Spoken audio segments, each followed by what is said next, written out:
আপনারা কি এইচএসসির পড়াশোনা আর ভর্তি পরীক্ষার পড়াশোনা কি আপনারা কি আলাদা করে করেন? আসলে এখন আর ওই সময় নেই যে আপনারা এইচএসসির পড়াশোনা আর ভর্তি পরীক্ষার পড়াশোনা আলাদা করে করবেন। তো যাক আসসালামু আলাইকুম। যারা এইচএসসি শিক্ষার্থীরা যারা সামনে এইচএসসি পরীক্ষা দিবেন বা যারা এখন বর্তমানে এইচএসসি শিক্ষার্থীরা আছেন, তো তাদের কাছে আমার একটা কোয়েশ্চেন সেটা হচ্ছে আপনারা কি এইচএসসির পড়াশোনা আর ভর্তি পরীক্ষার পড়াশোনা কি আপনারা কি আলাদা করে করেন? আসলে এখন আর ওই সময় নেই যে আপনারা এইচএসসি পড়াশোনা আর ভর্তি পরীক্ষার পড়াশোনা আলাদা করে করবেন। তো যাই হোক, আমি এত কিছুতে যাব না। এইচএসসি পড়াশোনা, ভর্তি পরীক্ষার পড়াশোনা আলাদা কিনা। তো আমি আজকে একটা ছোট একটা বিষয় নিয়ে কথা বলতে আসছি। এই ভিডিওর জন্য আমাকে কোনো মানে স্পন্সর বা কোনো কিছু দেওয়া হয়নি। জাস্ট ওই বইটা আমি পেয়েছি আমার কোচিং এর জন্য। আমি বইটা খুলে আমার কাছে খুব ভালো লাগলো এবং আমার কাছে মনে হলো বইটা একটু আন্ডাররেটেড বই। তো ওই জন্য আমি বইটা নিয়ে আলোচনা করতেছি। তো এই বইটার নাম হচ্ছে হিসাব বিজ্ঞান। এটা হচ্ছে এইচএসসির একটা বই, যেটা হচ্ছে অক্ষরপত্র পাবলিকেশনের। বইয়ের রাইটারের নাম হচ্ছে অনেকজন রাইটার আছে, বিশেষ করে আমি দু একজনের নাম বলি। প্রফেসর মোহাম্মদ জাকির হোসেন স্যার আছে। উনি হচ্ছে অধ্যাপক ও সাবেক বিভাগীয় প্রধান, হিসাব বিজ্ঞান বিভাগ, ঢাকা সিটি কলেজের। তারপর এখানে বিসিএস সাধারণ শিক্ষা মোহাম্মদ আব্দুল রাজ্জাক স্যার আছে। পাশাপাশি Atikur Rahman sir, Pinak sir, Rafiqul Islam sir এবং মাহমুদ হাসান স্যার ওনারা বইটা লিখেছেন।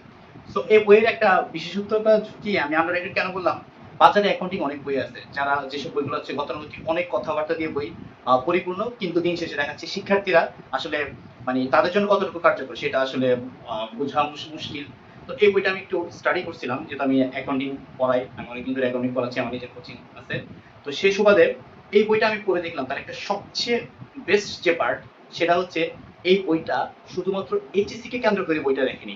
এই বইটা হচ্ছে অ্যাডমিশনকে মানে ঢাকা ইউনিভার্সিটি সহ যত ইউনিভার্সিটিতে অ্যাকাউন্টিং সাবজেক্টটা ভর্তি পরীক্ষায় আসে, ওই ভর্তি পরীক্ষাকে কেন্দ্র করে বইটা লেখা হয়েছে, যেটা one of the best part. মানে আমার কাছে মনে হয় এর চেয়ে ভালো পার্ট করতে পারে না। কারণ আমরা না এইচএসসি আর অ্যাডমিশনটাকে অনেক আলাদা করে রাখি, বিচ্ছিন্ন করে রাখি। সেখানে অবশ্যই একটা বাণিজ্যিক দিক আছে। তো সে জায়গায় আমি গেলাম না। প্রত্যেকটা চ্যাপ্টারের মধ্যে আপনি ধরেন আপনি ফার্স্ট চ্যাপ্টার পড়তেছেন, ফার্স্ট চ্যাপ্টারে সাধারণত কোনো একটা লেকচার নিয়ে আলোচনা করা শেষে তার একটা পার্ট লিখছে, পার্টের নাম হচ্ছে মনে রেখো। মনে রাখো পার্টের মধ্যে ওরা ঢাকা ইউনিভার্সিটি সহ বিভিন্ন পাবলিক ইউনিভার্সিটিতে ওই টপিক থেকে কোন কোয়েশ্চেনটা আসে সেটা তারা কিন্তু এখানে মেনশন করে দিচ্ছে। That is very good. এটা একটা জিনিস। আর আরেকটা জিনিস হচ্ছে এই বইয়ের শেষের দিকে, আপনি যদি শেষের দিকে যান দেখবেন এইচএসসি পরীক্ষায় এমসিকিউ কোনগুলো আছে এগুলো আলাদা করে দিচ্ছে, আবার ভর্তি পরীক্ষায় যে এমসিকিউ আসছে এটা আলাদা করে দিয়েছে।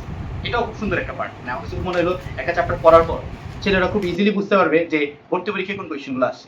পাশাপাশি এই বইয়ের শেষে যদি আপনি যান, দ্বিতীয় খণ্ডে আমার কাছে দ্বিতীয় খণ্ডটা এখানে আছে। লাস্টের দিকে তো সাধারণত সব বইয়ের মধ্যেই আপনার কি থাকে, এই যে বিভিন্ন গত 25-26 সালের পরীক্ষার কোয়েশ্চেন গুলো থাকে, মানে এইচএসসি পরীক্ষার। কিন্তু এখানে যেটা করছে এটা হচ্ছে ওইগুলোর পাশাপাশি তারা প্রথম দিকে ঢাকা ইউনিভার্সিটির রিসেন্ট সাম্প্রতিক যে পরীক্ষাগুলো কোয়েশ্চেন গুলো থাকে তারা এগুলো দিয়ে দিচ্ছে। এটা খুবই একটা অসাধারণ কাজ। কারণ ছেলেরা এখন থেকে ভর্তি পরীক্ষার কোয়েশ্চেন গুলোর সাথে পরিচিত হবে। অবশ্যই হওয়া উচিত। কেন আমি এইচএসসি পরে কেন যাই জানবো যে এইচএসসি পড়ার সাথে ভর্তি পরীক্ষার পড়াগুলোর রিলেশন পরে কেন আমি ক্রিয়েট করবো, আমাকে আগেই ক্রিয়েট করতে হবে। তো এই ছাড়া আরো অনেক ভালো ভালো ফিচার্স আছে বইয়ের মধ্যে। আসলে আমি তো আর কমার্শিয়ালি বইটা প্রমোট করতেছি না, তো এত কিছু বলবো না। তো আমার কাছে বইটা মনে হলো আন্ডাররেটেড একটা বই। তো যারা অ্যাকাউন্টিং বই কিনবে বা কেনার আগ্রহী, আমি ডিরেক্টলি কিনতে বলবো না, আমি জাস্ট বলবো বইটা আগে লাইব্রেরিতে যেয়ে আপনি একটু দেখেন, 5 মিনিট দাঁড়িয়ে স্টাডি করেন। আপনার যদি ভালো লাগে, মনে হয় যে না আমার ভালো লাগতেছে, তো আমার মনে হয় বইটা কেনা উচিত। তো বইটা আমার পার্সোনালি অনেক ভালো লাগছে। এই বইয়ের মধ্যে আরো অনেক সুন্দর সুন্দর ফিচার্স আছে, যেমন ফার্স্ট পার্টে একদম শুরুতেই বই কতগুলো হচ্ছে আপনার এই বাংলা প্রতি সপ্তাহে ইংরেজি টার্মোলজি দেওয়া, যেমন ঠিক আছে দেনাদার, অ্যাকাউন্টিং রিসিভেবল, হ্যাঁ, তারপর জনপার্জিত আয়, আর্ন রেভিনিউ, এরকম অনেক টার্মোলজি দেওয়া, যেটা হচ্ছে যারা আপনারা এইচএসসি পড়ার পর বিবিএ এমবিএ করবেন তখন যখন অ্যাকাউন্টিং সাবজেক্টটা পাবেন, সবার একটা কমন সমস্যা হয় কি, যে আমি বাংলা বুঝি ইংলিশ বুঝি না। তখন এই সমস্যাটা সলভ হয়ে যাবে আপনার এই জিনিসটা। এছাড়াও ভর্তি পরীক্ষা অনেক সময় ইংরেজিতে অপশন চলে আসে, তখন আপনার অনেক বেশি সহযোগিতা করবে। তো সব মিলিয়ে আরো ভালো ভালো ফিচার্স আছে, যেমন এখানে একটা চ্যাপ্টারের ফাইনাল অ্যাকাউন্টে আপনার সমন্বয়গুলো খুব সুন্দর করে দিয়ে দিচ্ছে, প্রত্যেকটা সমন্বয়ের কাজ।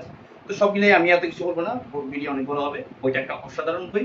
আপনারা যাদের ভালো লাগে, মানে আমি বলবো না যে একদম আমি কিনতে বলতেছি, যাদের মনে হচ্ছে যে বইটা আপনাদের পছন্দ, লাইব্রেরিতে দেখবেন, বইটা নিতে পারেন। আমার মনে হচ্ছে বইটাকে প্রমোট করা উচিত আমার ব্যক্তিগতভাবে।